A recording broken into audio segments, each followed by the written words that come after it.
সবাই ভালো আছো? তো আমিও ভালো আছি। তো দেখো আমার ঘর দর আমি সাফ করে দিয়েছি, সব পরিষ্কার করে দিয়েছি। তো এবার সকাল সকাল কিন্তু চা খাওয়া হয়নি, এবার যাচ্ছি চা খেতে।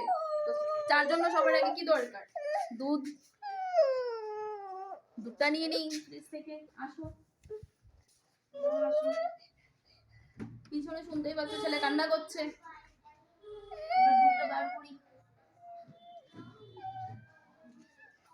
চলো চলো দুধটা বার করে এবার চা খাই। চা খেয়ে এবার শরীরটা তাজা করতে হবে, ভালো হবে না। যাচ্ছি চা খেতে। বন্ধুরা আমি শুধু খাই। চলো বন্ধুরা চা খাই। দুধটা দিয়ে দিই। মেয়ে হরলিক্স খাবে, আমি আর আমার বর চা খাবো।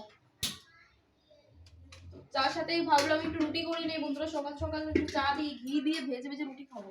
রুটির জন্য আমি একটা কিছু নিই।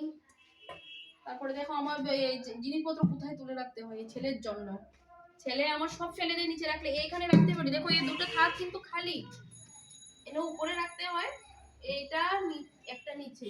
এগুলো তো আমি এইভাবে জিনিসগুলো রাখতে পারি, কিন্তু ওর জন্য রাখা যায় না, সব ফেলে দেয়।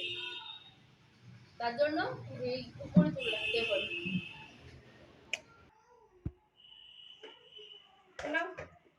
আটা আটা আটা শেষ হয়ে গেছে দেখো, আটা আনতে হবে। বোনকে বলছি ক্যান্টিন যাও, ক্যান্টিন থেকে গিয়ে আটা আনো, আটা আনছে না। এবার আটা শেষ। যা আছে তা দিয়ে করে নেবো, আর বেশি করবো না।